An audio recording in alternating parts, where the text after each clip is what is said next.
pessoal, tudo bem? Bom, você que está aqui no vídeo, deixa seu like, se inscreva no canal. Eu acabei de gravar uma entrevista sensacional com o ex-presidente do Goiás, Dr. Sérgio Hassi, e olha, tem muita informação quente, bastidores pegando fogo e você confere tudo com exclusividade aqui no canal.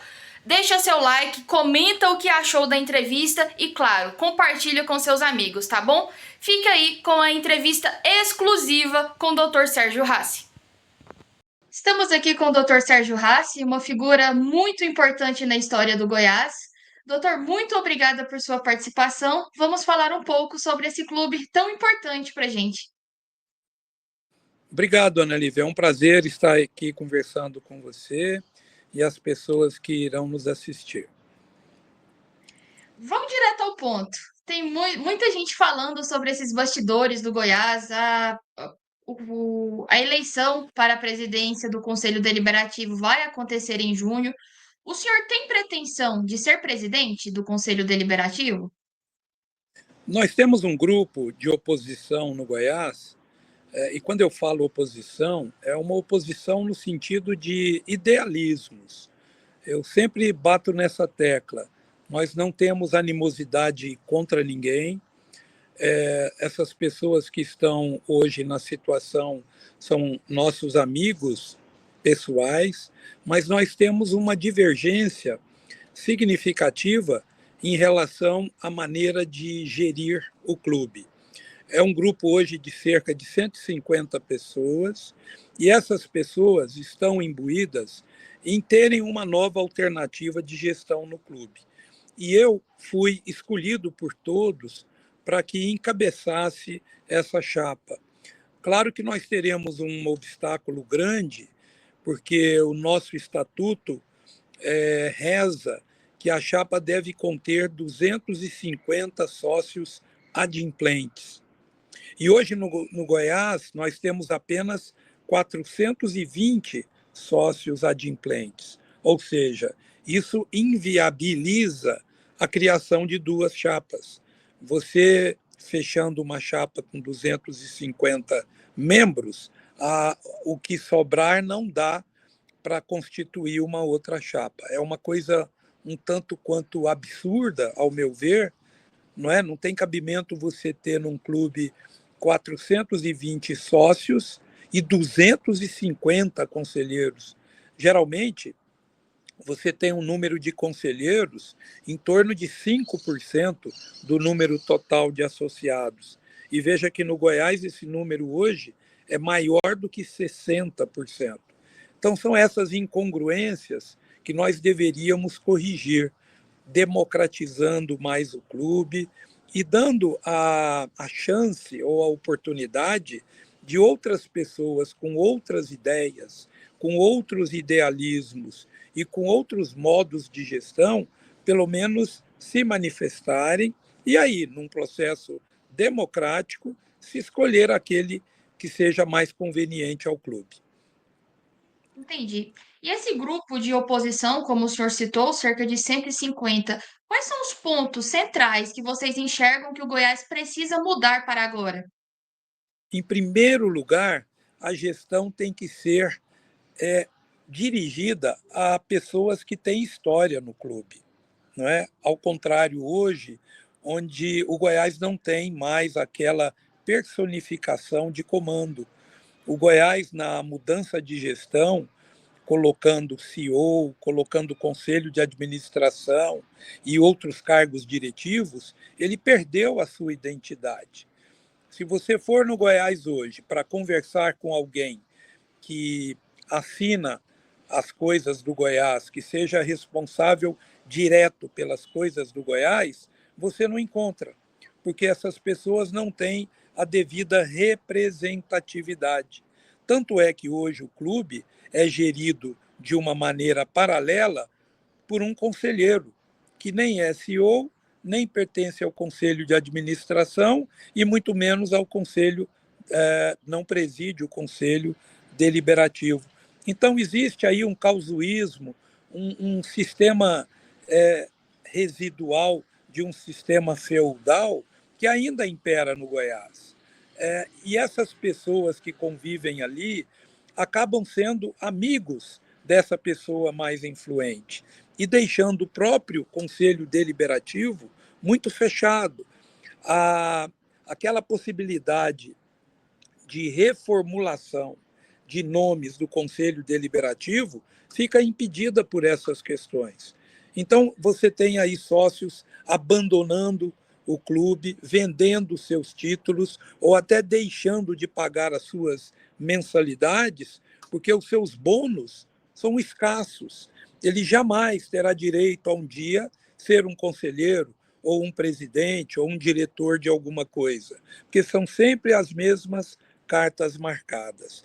Então, a primeira intenção nossa é democratizar o clube. Tanto é que o nosso grupo chama-se GPT, Goiás para Todos, que é o que nós queremos. Existem pessoas brilhantes que poderiam estar ajudando o Goiás em todas as suas esferas, esfera jurídica, esfera comercial, esfera de marketing, esfera administrativa, trazendo inclusive grupos para que pudessem fornecer algum subsídio ao clube, e nós encontramos as portas fechadas. Então, a primeira meta seria essa. A segunda meta seria transformar o Conselho Deliberativo, de fato, num Conselho Deliberativo, e não uma coisa pro forma, onde sempre se vota com o relator, e aí se pede àqueles que concordam com o relator que permaneçam sentados. E depois todos estão convidados para um delicioso churrasco. Era isso que se ouvia lá, inevitavelmente. Teve uma vez que uma pessoa levantou-se e falou: Olha, foi feita uma auditoria fiscal no clube, né, uma auditoria independente, e falaram que as contas estavam irregulares na gestão anterior. Aí colocaram em votação para os conselheiros. Uma pessoa levantou e falou assim: Mas só eu estou levantando contra? Todos vocês concordam que as contas devem ser aprovadas, mesmo que a auditoria independente mostrou para todos aqui que as contas estão irregulares? Então, essa conveniência, essa situação de ação entre amigos, eu diria, no Goiás, tem que acabar. Tem que prevalecer a meritocracia e a democracia. E é isso que nós estamos pleiteando.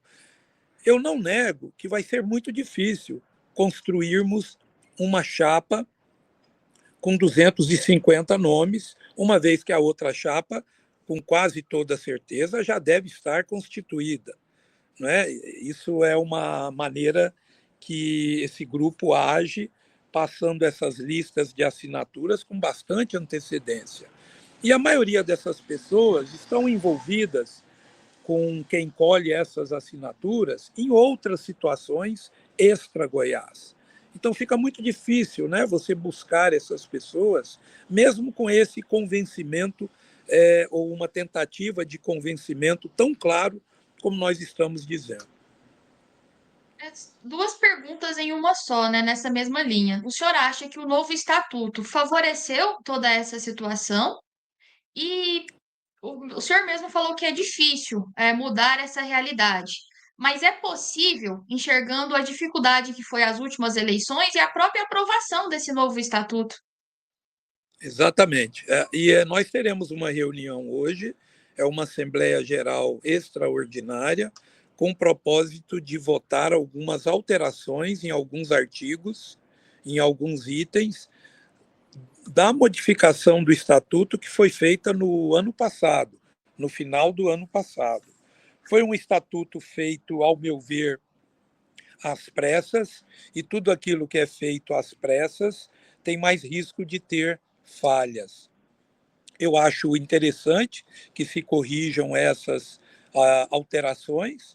Hoje nós deveremos ter, então, essa reunião às 19 horas, e o nosso grupo já também formulou algumas alterações nas alterações propostas, ou seja, nós concordamos com algumas, mas discordamos de outras, especialmente aquelas respondendo a sua pergunta, que vai tornar o Goiás ainda um time, ou melhor dizendo, um clube mais fechado e eternizando no poder aqueles que lá já estão há décadas. Então, existem algumas situações nesse novo estatuto que dá uma força exagerada ao presidente do Conselho Deliberativo de uma maneira, eu diria até que autocrática, porque raramente o Conselho Deliberativo deixa de apoiar uma sugestão do presidente do Conselho Deliberativo. Então, seria mais do mesmo, com diferentes palavras, com diferentes colocações. É um dia muito importante hoje, não só para discutir isso, como também será um dia muito importante.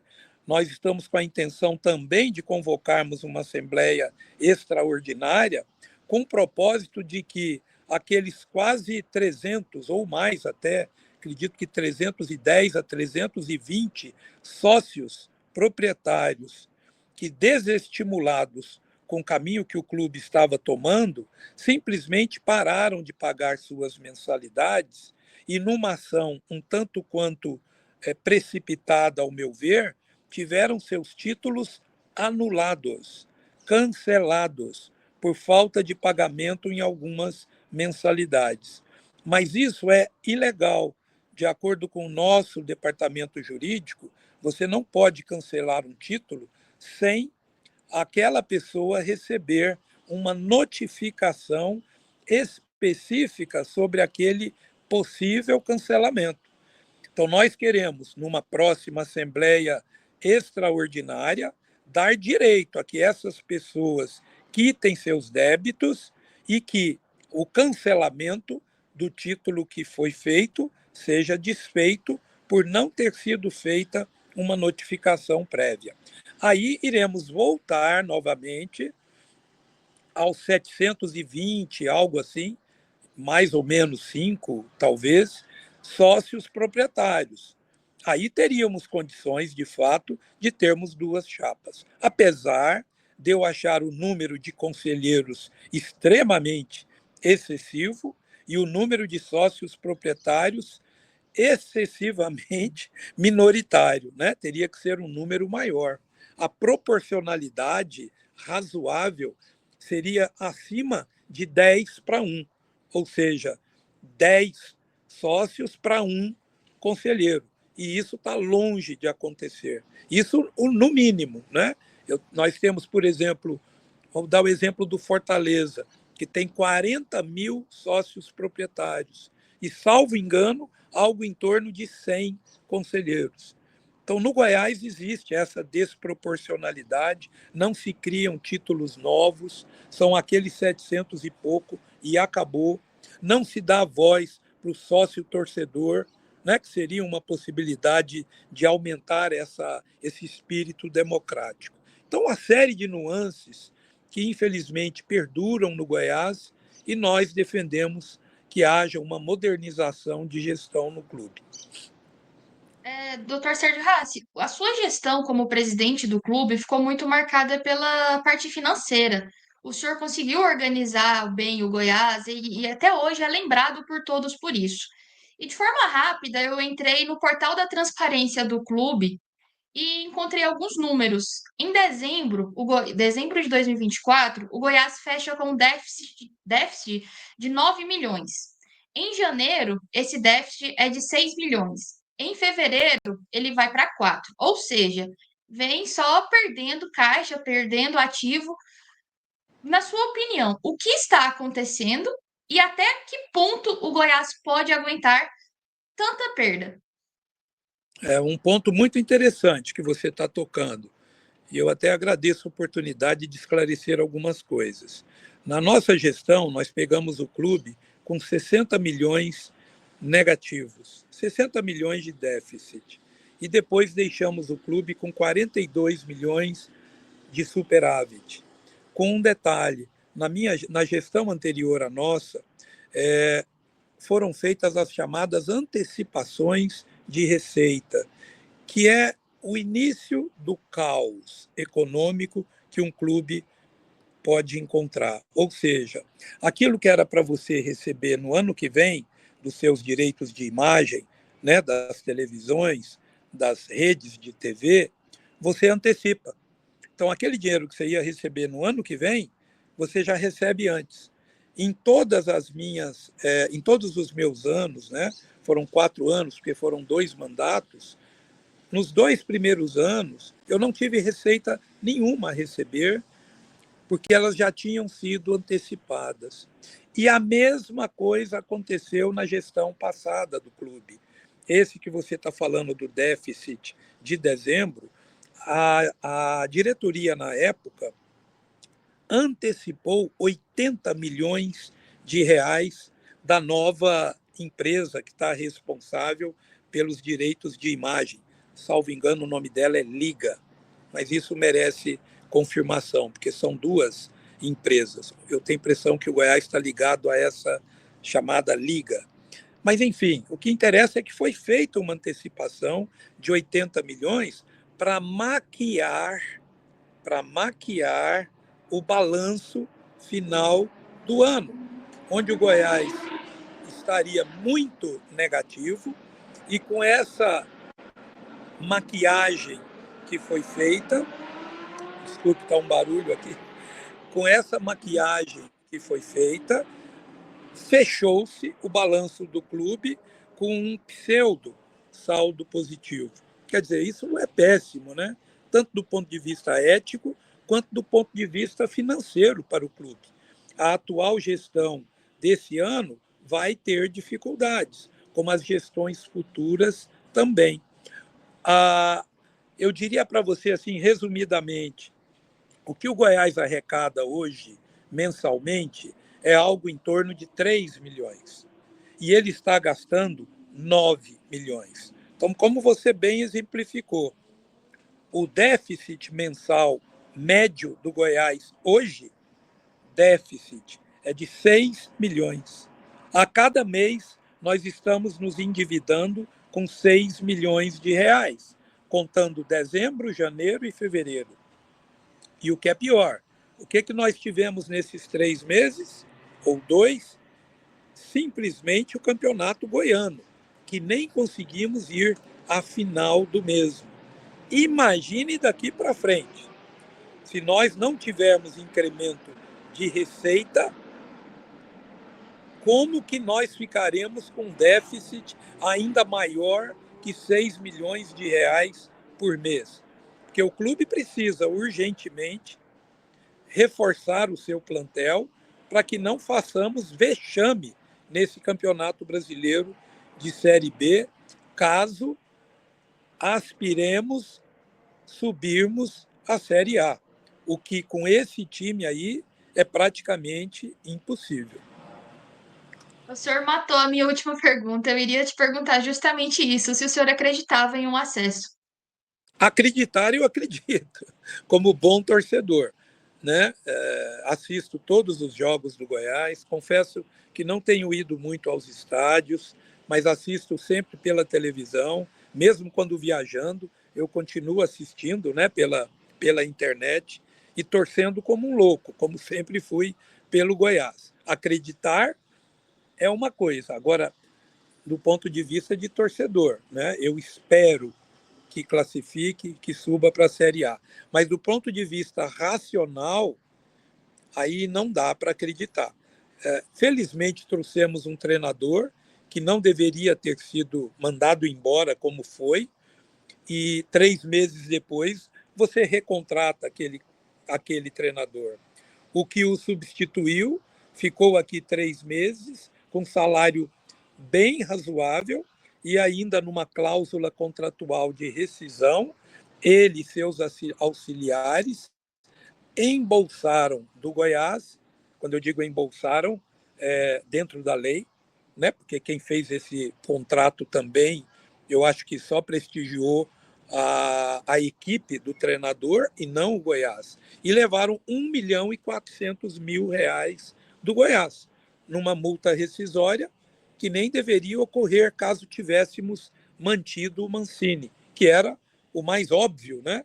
Por pouco ele não conseguiu nos levar à Série A, e ficou 7 partidas invicto, sem levar nenhum gol. Não dá para entender. Essas coisas no Goiás, ninguém entende. E se você for lá dentro perguntar quem fez isso, ninguém sabe.